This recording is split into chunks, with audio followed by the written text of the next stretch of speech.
Mhm.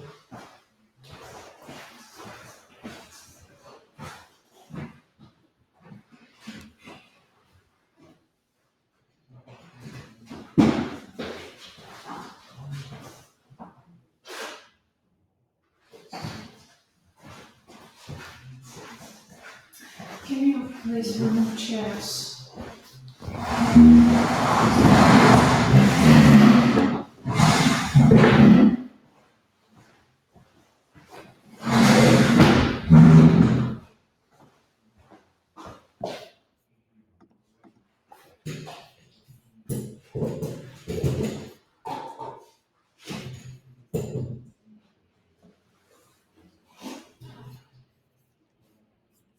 And that chair also.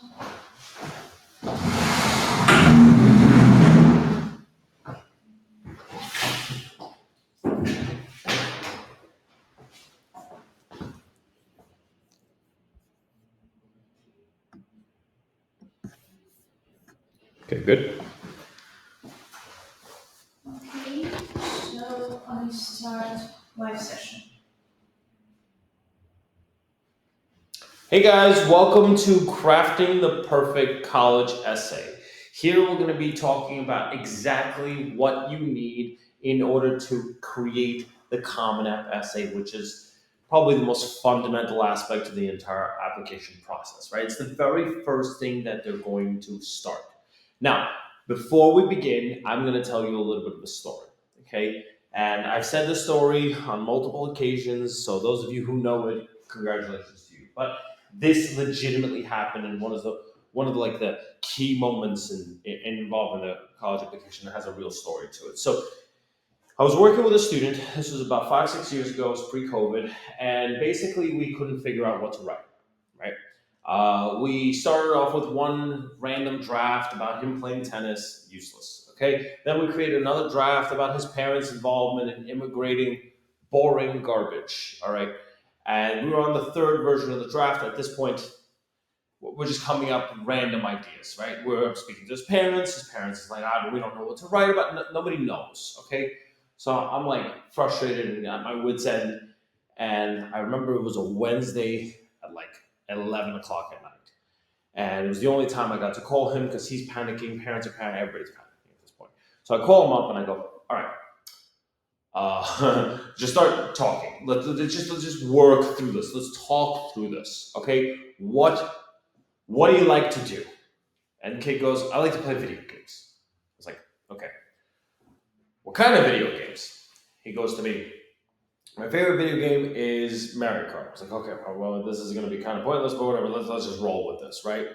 And I go, all right, well, okay, Mario Kart. What do you like about Mario Kart? Well, it's a really old, it's a vintage game. I played on Nintendo 64. I was like, whoa, Nintendo 64 is like my time, my age. N64 is what I grew up playing, okay, in the late 90s. I was like, you were born in like 2005, okay? Something here doesn't add up. So tell me what it is about the game that makes you that makes you love it so much. He's like, well, it's the only time I really get to play with my biological father. I was like, whoa. We went into a whole big thing on the fact that his biological father has been dead for like 4 or 5 years. We didn't want to write about that because we didn't want to do another dead parent piece because it just wasn't working. It wasn't like a huge thing. Mom already got remarried. We're not going to go there, okay? So I was like, okay, whoa. You get to play with your biological father who died 5 years ago in this video game. Please explain this. He was like, yeah, when you play the game, the person who's winning, right, the person who sets the record, quote unquote, basically appears as a little ghost. Okay, it's like a transparent figure. And when you're playing, you constantly get to play against the person who set the record. And the last person who set the record in Mario Kart N64 on N64 was his father, who died years ago. So it was the only time he got to play with his father. And then he goes, so why is that relevant? I was like, dude, this is like the greatest piece of all time. And I go, your essay is about learning how to lose, right? Think about it. If you if you think about every single time, he can't win. Because if he wins, the ghost disappears. In other words, his father disappears. It's the only connection he has with his father. So we wound up writing this beautiful piece on how what it means to lose, which is so far and against the grain of everything that admissions officers see. We're talking about he applied and got into everything, and he got into everything with mediocre stats. That's the crazy part. The point here I'm trying to make is that after 3 months of creating multiple drafts and multiple essays, the story lived within him, which is really what crafting the perfect college essay is all about. Understanding and crafting your own story, finding what makes you tick, finding the story that really lives within you, because it lives within all of us. It's just about finding it. Yeah, the kid, I don't know if I mentioned this already, but he got into like Harvard, Yale, Princeton, Columbia, Duke. He got into everything. Okay, we're talking about like a kid with a 93 average, like a 1470 SAT score. So it was it. Okay, that was like he was my rising star for the year, and it was just absolutely incredible. But yeah, you have to find that essay within you. So we're going to talk about how to find that essay today. Okay, so number one, the common application is the culmination of your life in 650 words. Like I cannot emphasize that enough. All right, it is everything you have done. It is everything you want to show colleges in 650 words. That's it. You only have 650 words. It's the very first thing an admissions officer will read and will see. So you got to be careful with this. The college essay has 5 key components. So there's 5 things that you need to have when actually perfecting the college essay. The first thing is the incredible hook. Okay, the very first sentence, 2 sentences, has to be so outside the norm, has to be so captivating and so powerful, it has to be against everything I have read. Think about it. Admissions officers sit down and they're reading 50 to 100 pieces per day. 99% of them, right? If you're reading 100 pieces, 99 of them are going to be the same thing. When I was younger, or from the start of high school, oh my God, these are the most generic cliche hooks ever. Don't ever use them. Ever. Get into it and get into it hardcore. Do not play this stupid wait and see game. You're not writing a novel. You don't have 400 pages to include and develop a beautiful story. No, get into your story immediately. So one of the key things I tell all my students is show, not tell. But you gotta show quickly because they're gonna look through this essay in 2 to 3 minutes. So it has to be an easy, quick, entertaining read. And just like any really good movie, the action sequence has to be in the first minute. Because if you can get them in the first minute, then they're reading through the essay. And yes, you heard me right. The implication is that if you do not hook them correctly, they will not read the piece. They will not read the essay. I can't emphasize that enough. If the beginning is not good enough, the rest just goes out the window. So be careful when it comes to the incredible hook. Second thing, it has to be authentic, okay? Or at least made to seem authentic. You cannot create these ridiculous stories, okay? You can't start telling admissions officers, well, when I became president of the United States, I will become millionaire, billionaire. I am going to change and rule the world. Don't say stupid things like that. Don't create these inauthentic, ridiculous narratives, okay? I've seen so many students use so many different admissions officers and get all this help from English teachers where it's just completely like fake. Like, we can see what fake is from a million miles away. Be genuine, be authentic. Even though you're not perfect, you don't have to be perfect to get into the Ivies. You don't. You just have to be genuine, truthful, honest, clean, and simple. Yeah, you should do things to emphasize your application. Yeah, okay, if you created a nonprofit and raised $300, that's fine. Don't say you raised $30,000, $3 million. It's just nonsense. 300 bucks? Good. Love it. Let's continue, right? Authentic, be real, have proof of it, right? That's where the social proof comes into play. If you're going to make a statement, back it up with evidence. So Make sure it's personal and authentic. Actually, it was really funny. So there's one of the college advisors in one of the high schools locally constantly tells kids, "Oh, the essay's too personal." Guys, if one of your English teachers or college advisor ever tells you your essay is too personal, that's a compliment. Okay, that's what it's supposed to be. Okay, that's kind of like saying this book is too good, throw it away. It doesn't make any sense. Okay, a too personal piece is exactly what you're trying to get at. It has to be ultra personal. It has to be your deepest, darkest desires, and you have to be willing to put yourself on the platter. Because if you don't open yourself up to the admissions officer, how are they going to genuinely understand you and say that you're a good fit at your university? So don't do that under any circumstance. The third thing that you have to focus on and you have to show them are your core values. Okay, so what kind of values do you actually value, right? In other words, if you value honesty, integrity, hard work, diligence, you should incorporate those into your pieces. Your core values, your morals, your whatever you believe in should be there. Okay, now don't get political. Okay, that's a whole. I'm going to go into the whole big thing there. Okay, don't start going into like, oh, I believe that economic trickle down policy is the best way. No, don't do any of that. No political statements. I'll give you a whole list of what not to do. But generally speaking, okay, when we're talking about core values, you have to incorporate the things, right? If your parents are immigrants to the United States, which is the grand majority of all my students, those are important things. Their sacrifices are things that you should probably incorporate because they're good values. They're good core values, and those values got passed down to you. The sacrifices for the next generation for the greater good, right? Impact, that kind of stuff, right? Which leads into the next point, impact, right?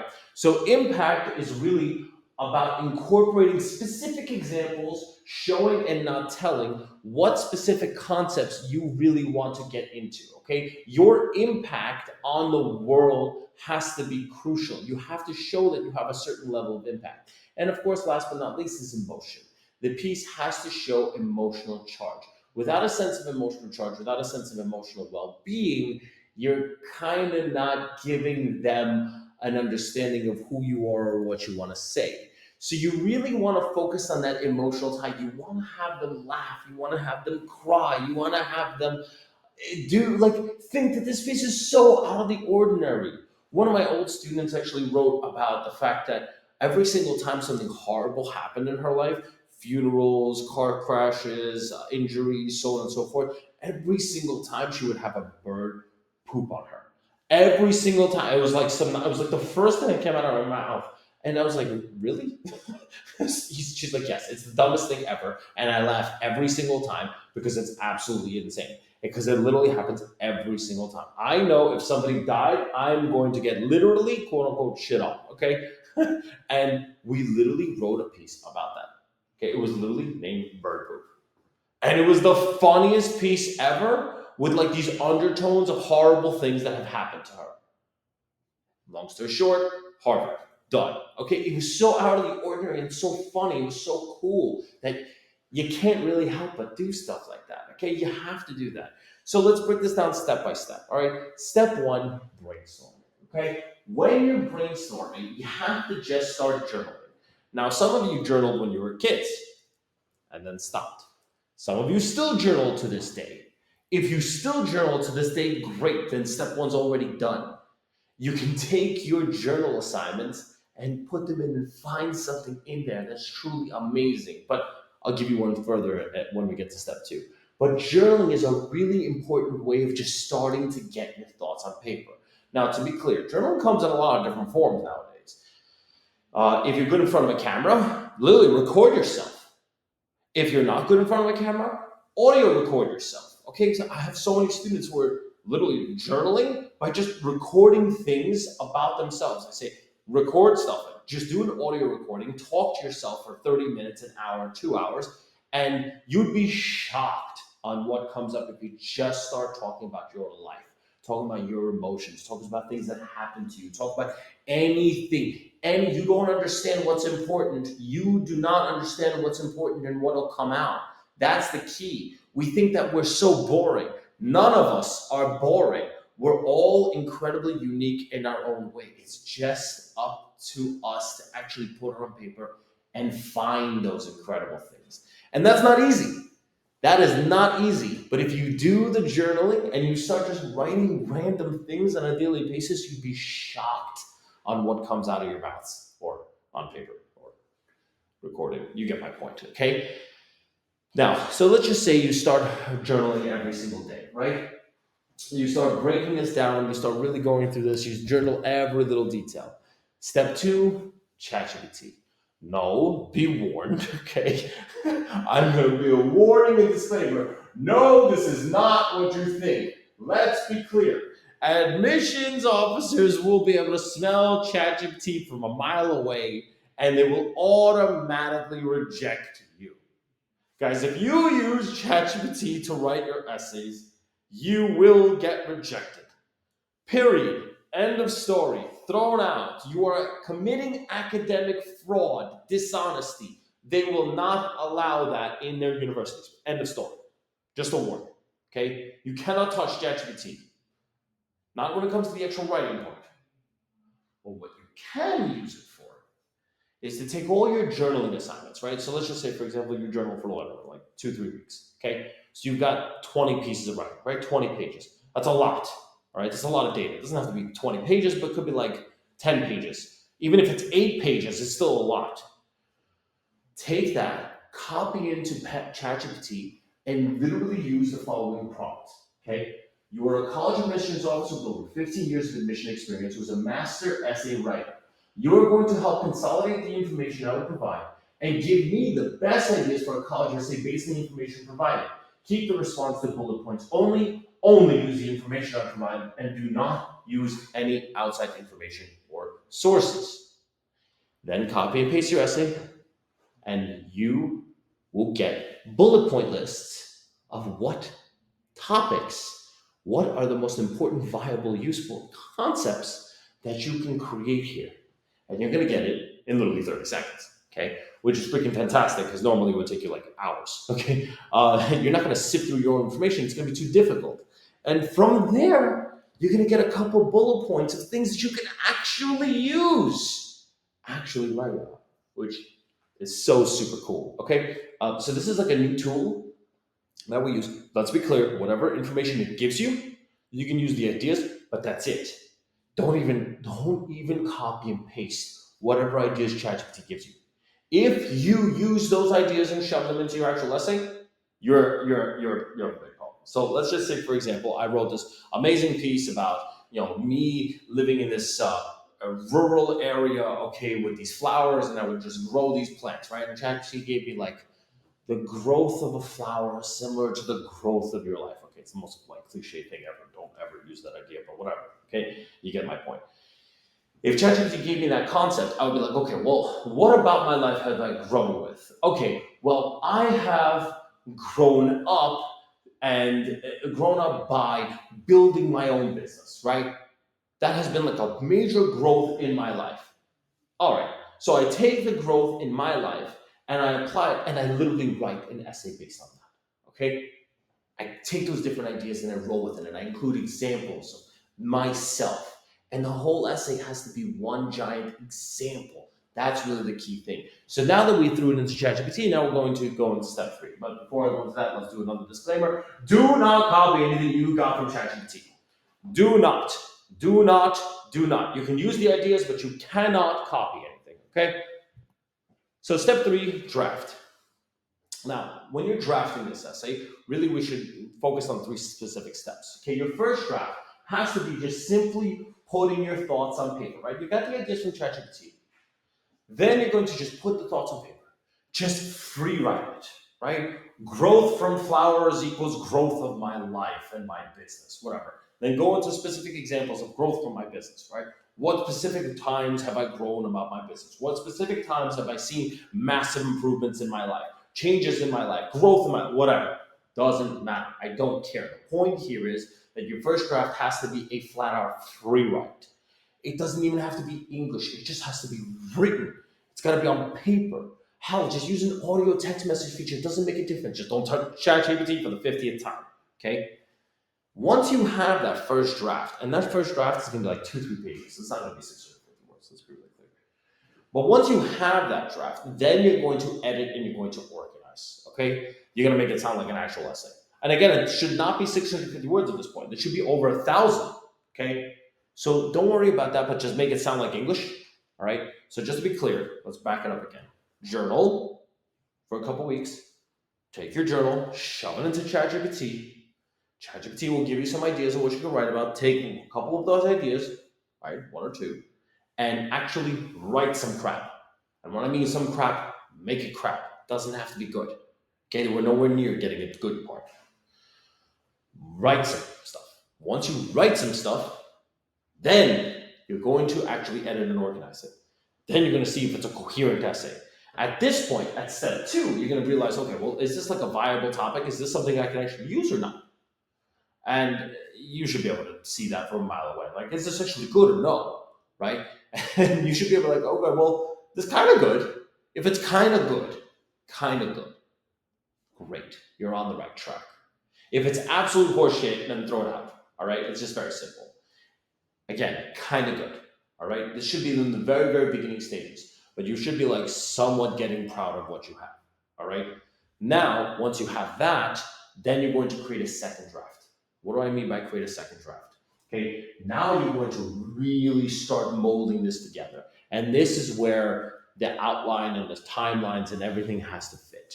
So here is where you're going to start refining this and making this much better, much more perfect. Again, you shouldn't worry about what it sounds like up until this point. Sounding right doesn't matter. It's just about ideas.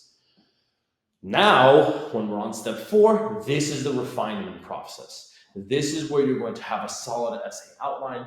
This is where you're going to gain all the information you possibly need when it comes to this essay. That being said, the first thing that you're looking at is a powerful hook or specific anecdotes. Okay? The powerful hook is going to give you a good understanding. We already spoke about the hook, so we don't need to understand that. But basically, intro, powerful hook. Then in the intro, or in maybe like the first sentence of the first body paragraph, you can put in your thesis statement. Okay? The thesis has to be what is the main thing that you're trying to convey. If you're talking about growth, that's back to my example, you have to actually include that growth thesis. Okay, so development of the thesis is really important. It can come over time. Don't worry about the phrasing, but the main idea has to be there somewhere in the beginning. Okay, as close to the beginning as humanly possible. You can technically put it as part of your hook, but a thesis that's a hook is very hard to create. Just a heads up. Next, you're going to go into the actual storyline. Okay, this has to be the story. Now, the storyline can start from the very beginning, but it has to mold into, and you have to back it up in specific pieces and parts of your life. This relates back to the authenticity, relates back to the genuine nature of the entire piece. Everything there has to come together as one genuine understanding of exactly what it is that you're trying to convey. It's got to be one giant movie. That's what it has to be. And it has to start off really strong and then go get stronger and stronger and stronger until you hit them hard. Next, you're going to set up the ending. Once you've finished your storyline, once you created it, you're going to set up the ending. You have to set it up to the point of conclusion, right? You have to say, I have done all of this and grown to this point, and thus that has led me to the next step in my journey, right? And what's the next step in your journey? It's obviously college. So it's just very simple. So then you're going to restate the thesis. Growth has led me to the point of where I'm at right now. And then you're going to go into the why do you even want to go to college? The thing is, nobody ever actually says, why do you want to go to college? I mean, come on. The whole purpose of the essay, the whole purpose of the application is basically you to tell admissions officers that I really want to go to college and I really want to go to this college. In your essay and in all your subs and every essay that you write, it should indicate why you want to attend a university, why you want to attend college in the first place. What is that going to do for your life? That's really crucial. That's really key. So I would highly recommend to include that somewhere. I mean, you don't have to state it word for word. You don't have to be like, I want to go to college because, no, don't do that. But you want to show them. I have learned so many different things and I'm so ready to learn so much more. That's what you want out of this. After this, just a heads up and a warning. Okay, I gotta stop here because this is a big warning. Okay, The warning is as follows. All right, there are certain key things you have to avoid. You must avoid the following. Number one, highly controversial points. No discussion about political statements. Be very careful when it comes to religious concepts, okay? Unless the religious concepts are like specifically your religion and how they molded you, that's different, okay? Nothing controversial. Just nothing. Just anything that's remotely controversial. Nothing about schooling, nothing about testing, none of that. Avoid it at all costs. No economic crap, none of that. Do not do controversial stuff. If you're gonna do a controversial statement, you are asking for it. Okay, you are running a massive risk, and I would never recommend it. Okay. Second thing, this is kind of leads into the first, is any kind of political statement. Okay, you can't be like, oh well, the wars that are going on right now are deplorable. Yeah, they probably are. It doesn't matter. That's a political statement. That is not for you to decide. Leave that alone. Avoid it. It has nothing to do with you in the first place unless you were directly part of the war. And then it's your story on the war, not the political statement stating that the war is bad. It's not for you. Just don't say it. Yes, we all agree that war is bad. It's a generalized, pointless statement, not the point. The point is, don't make any political statements at all under any circumstances. It's like an auto reject. Okay, you do not have the right to make political statements. Don't, because you do not know who is reading your piece, and if they are against the political statement that you're making, who knows? You might be whatever. Some admissions officer might be a warmonger and be like, "We need war." Then what? You're screwed. Don't do it. You run the risk of offending somebody. Just that's not what you want to do. Another thing that I see people doing all the time is they go what I call thesaurus vomit. Okay, in other words, they literally look up synonyms for every single word. Do not do that. Do not ever do that. Ever. And when I mean ever, I mean literally ever. Do not ever use overly complex language. If you use overly complex language, you are asking for pain. That's it. You're just asking for pain. Do not ever, ever, ever use complicated language. Keep it simple. Keep it to the form of your high school level. Okay? Straightforward. Next, don't use cliche and generic statements. Okay? Don't be like, the law is our lens of society. Oh my God, what a freaking cliche point. Nobody cares about your cliche points and cliche understandings. Yes, everybody understands law as a judicial point. Keep it about you. Make it personal. This is not personal. Like, how is a cliche generalized statement of your definition of law a personalized statement? It's not a story. It's nothing. It's nonsense. It's just garbage. So toss it. Do not do that. Also, don't start creating resume like lists. Yes, you can include and should include some of your top extracurricular activities, but don't be like, I did this, and then I did that, then I did the other thing, then I did the other. Don't do that. Okay, just don't do that. Avoid that at all costs, and don't go crazy with the exaggerations. All right, like if it's clearly obvious that it never happened, don't do it. Now, if you created legitimately a preventative measure for Alzheimer's disease, yeah, okay. And if it's legitimate, go for it. But if you wrote it in your essay and you didn't write it anywhere else, and I can't find it anywhere online, I'm auto rejecting. Let's be really clear, because you're just a liar. All right, do not lie, or at least get caught lying. Okay, on these applications. I warn you right now. Please don't ever do that. Next, after you've written and refined your piece, and it is really solid, now is when you actually choose the prompt. Now is when you choose the prompt. You do not choose the prompt later or in the beginning. You only choose the prompt once you have a refined, solid piece. Once you're proud or somewhat proud of what it is that you have. Okay? Now you're going to be like, okay, where does this essay fall under? Don't use it as a guideline to help you. Why? Because look at prompt number 7. Share an essay on any topic of your choice. If you want to go a written one that responds to a different prompt or one of your own design. Guys, the Common App essay is kind of like write about what you want.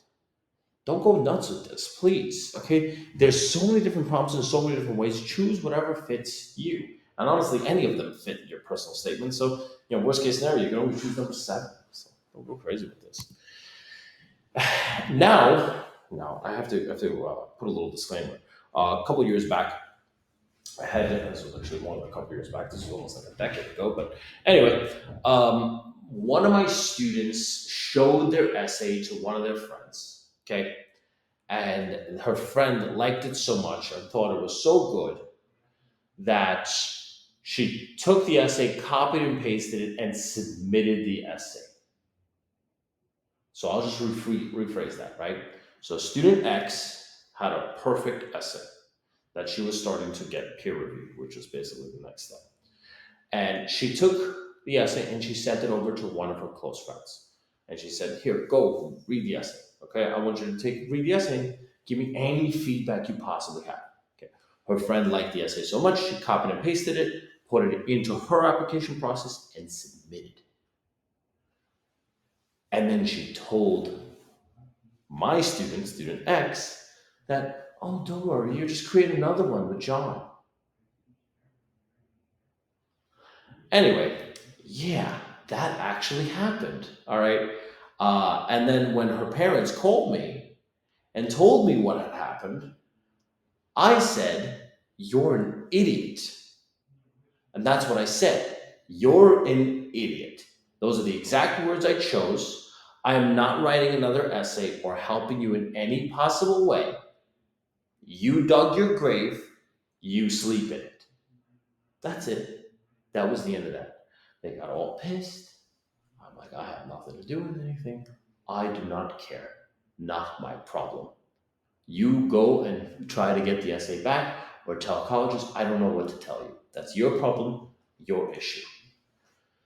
Yeah, that happened. And yeah, maybe it was an asshole move on my part to not actually help in the situation, but it happened. Okay. And it was a messed up scenario.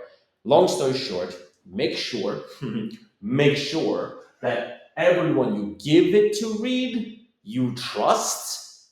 Okay. Or there's no way for them to possibly use the piece, right? So, for example, if it's like a very feminine piece, okay, you can give it to all your guy friends. That's perfectly fine. Okay, just make sure they don't share it with anybody else. You get my point. Like, it can't apply in any possible way. So just be careful with who you share it to, but you want to have as many eyeballs as humanly possible, which is one of the reasons why we have so many writers, right? We have five professional writers, advisors that really rip through each and every single one of these pieces. So they have to go through like a complex editing process that takes you through every single step of the way. So you're really getting five different people looking at this essay, and we're all kind of criticizing and making notes on our own point and going through every sentence line by line. What works here, what doesn't work there, how does it work, what's going on. Everything has to be perfect. And no, we never use ChatGPT. That's absolutely nuts. But yeah, you get the idea. Okay, it has to be perfect. Okay, it has to be really about you. And what you really want them to answer is the question, is this me? Right? So if you send this to your best friend, does the essay reflect who I am as a person? That's really the key. Once you have an understanding of all of that, once you get everybody's feedback, you can pick and choose what works, what doesn't, what you agree with, what you don't agree with. There's plenty of essays where plenty of people who are going to give you commentary where it's like, "This doesn't work. No way." And there's plenty of people who won't give you commentary, will give you absolute nonsense. Okay, so you get to choose here. But if you need assistance throughout the entire process, what we offer here is a personalized game plan. So here's a QR code. All you have to do is scan the QR code, okay? And it'll take you to a form. The form is basically asking you information on how we're going to create a personalized game plan for you. So you fill out the form to the best of your ability, okay? We're going to create a personalized game plan that it's going to literally pick out the colleges for you, tell you exactly what is great and what is bad about your application. We're going to go through your social media accounts. We're going to go through your LinkedIn if you have one. We're going to take a look at whatever activities that you have, whatever we find on the internet about you, and we're going to create the perfect game plan of exactly what you have to be doing throughout the entire college application process. We're going to personalize it for you to such an extent where it's like, Here you go. This is what you need to do. Step one. This is what you need to do. Step two. This is what you need to do. Step three, step four, step five. And then we're going to book you with an advisor. Okay. And that advisor is going to tell you exactly what you should be doing and how you should be doing it to achieve the results of your dream. And guess what? All of this is completely and utterly free. All you have to do, scan the QR code, fill out the form. It'll take you about 10 minutes. Sorry. Book in your totally free 30-minute college advising session with us. And we'll literally create a personalized, perfect game plan, picking out schools, what you need, how you should be doing everything, what your essays should be on, everything for you. Okay, this is what we're doing. And it's completely free. So scan the QR code and simply book your appointment. We'll reach out to you within 24 to 48 hours, booking your appointment. And from there, we have more programs and more different things that'll help guide you throughout the entire process. Okay, but that's a discussion during your meeting. Anyway, it was great to have you all here. It was great speaking to you, all of you, and teaching you about the college application process. Any questions you may have, you can simply leave a comment, email us, call us, Google us, whatever you'd like. Makes no difference to us. We are more than happy to help every single one of you. Thank you, guys.